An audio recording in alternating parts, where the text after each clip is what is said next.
भारत पाकिस्तान के बीच एक बार फिर से विवाद की आहट आने लगी है। कल यानी 29 मई को पाकिस्तान से सटे सभी राज्यों में मॉक ड्रिल होगी।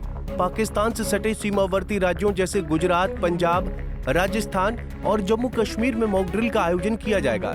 इन सभी राज्यों में मॉक ड्रिल ऑपरेशन सिंदूर के बाद की जा रही है। ऐसे में कई सवाल उठते हैं कि क्या भारत फिर से ऑपरेशन सिंदूर के तहत आतंकियों पर कार्रवाई करने वाला है? क्या भारतीय सेना फिर पाकिस्तान आर्मी पर बुरी तरह टूटेगी?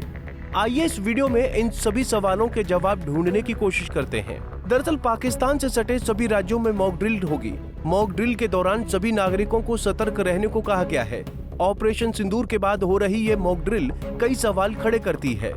अब आपके मन में भी सवाल आ रहा होगा कि अचानक से ये मॉक ड्रिल क्यों, और आखिर इस मॉक ड्रिल की अब जरूरत क्या है? मॉक ड्रिल की जरूरत क्यों?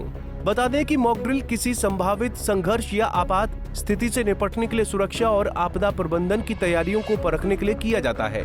हाल ही में भारत और पाकिस्तान के बीच तनावपूर्ण माहौल थोड़ा शांत जरूर हुआ है, लेकिन सुरक्षा एजेंसियां अभी पूरी तरह से सतर्क हैं। इसी कड़ी में कल यानी गुरुवार 29 मई को भारत के 4 सीमावर्ती राज्यों जम्मू कश्मीर, पंजाब, राजस्थान और गुजरात में एक बड़ी नागरिक सुरक्षा मॉक ड्रिल आयोजित की जाएगी।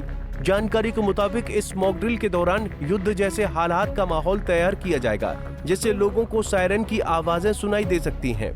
बता दें कि ये मॉक ड्रिल ऐसे समय में हो रही है जब भारत ने कुछ हफ्ते पहले ऑपरेशन सिंदूर नाम का एक सैन्य अभियान चलाया था। ऑपरेशन सिंदूर से पहले भी देश भर में मॉक ड्रिल कराई गई थी। ऐसे में अब फिर मॉक ड्रिल होनी है। जानकारों का मानना है कि भारत पाकिस्तान के खिलाफ फिर कोई बड़ी कार्रवाई को अंजाम दे सकता है। आगामी मॉक ड्रिल का उद्देश्य संभावित आतंकवादी घटनाओं, बंधक संकट और अन्य आपातकालीन परिस्थितियों में भारत की तैयारी को परखना है। इसमें सुरक्षा बल युद्ध स्तर की तैयारी का प्रदर्शन करेंगे। पिछले ड्रिल्स में भी अत्याधुनिक हथियारों से लैस कमांडो दस्ते और आतंकवाद रोधी इकाइयों ने अभ्यास किया था। पहलगाम आतंकी हमले के बाद से ही देश की सभी प्रमुख खुफिया और सुरक्षा एजेंसियां हाई अलर्ट पर हैं। हर क्षेत्र में सुरक्षा उपाय तेज कर दिए गए हैं। इसे लेकर अधिकारियों का कहना है कि ऐसी मॉक ड्रिल भविष्य में भी जारी रहेगी, ताकि किसी भी असली खतरे की स्थिति में तेज और समन्वित प्रक्रिया दी जा सके। भले ही भारत और पाकिस्तान के बीच सीज फायर लागू हो गया है, लेकिन अभी भी बॉर्डर पर तनाव पूरी तरह खत्म नहीं हुआ है। ऐसे में मॉक ड्रिल के जरिए न सिर्फ सुरक्षा इंतजामों की जांच की जाएगी, बल्कि आम नागरिकों को सतर्क रहने के भी संदेश दिया जाएगा। बहरहाल इससे पहले 7 मई को 244 जिलों में मॉक ड्रिल की गई थी। इस मॉक ड्रिल में आतंकी खतरे से बचने के उपाय बताए गए थे। बता दें कि भारत ने अपना रुख पहले ही साफ कर दिया है कि वो आतंकवाद के खिलाफ जीरो टॉलरेंस की नीति अपनाएगा।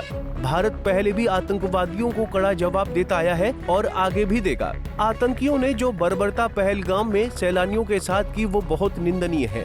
पहलगाम में दर्दनाक हमले के बाद हर भारतीय के जहन में बस एक बात चल रही थी, वो था बदला। भारतीय सेना ने इस हमले के बाद आतंकवादियों को उनकी भाषा में ही जवाब दिया। अगर देखा जाए तो इसमें कोई दो राय नहीं कि आतंकवादियों को पाकिस्तान की ओर से सुरक्षा मिल रही है। पहलगाम में हुए आतंकी हमले के कारण वहां पर्यटकों और स्थानीय लोगों में आज भी काफी खौफ है। पिछले कुछ समय से घाटी की अर्थव्यवस्था वापस पटरी पर लौटी थी, लेकिन पहलगाम आतंकी हमले ने इसे एक बड़ा झटका दिया है। भारत और पाकिस्तान के बीच अब सीज फायर तो हो गया है, लेकिन दोनों देशों के रिश्तों में अभी भी कड़वाहट बनी हुई है। ऐसे में कल मॉक ड्रिल होने जा रही है। अब इसे लेकर खुद पाकिस्तान में रह रहे आतंकी चौकन्ना रहेंगे कि भारतीय सेना फिर कहीं से उन पर हमला न कर दे। Bureau report, Punjab Kesari TV. हमसे जुड़े रहने के लिए हमारे YouTube चैनल को सब्सक्राइब करें और नई वीडियो की नोटिफिकेशन के लिए बेल आइकॉन को दबाएं।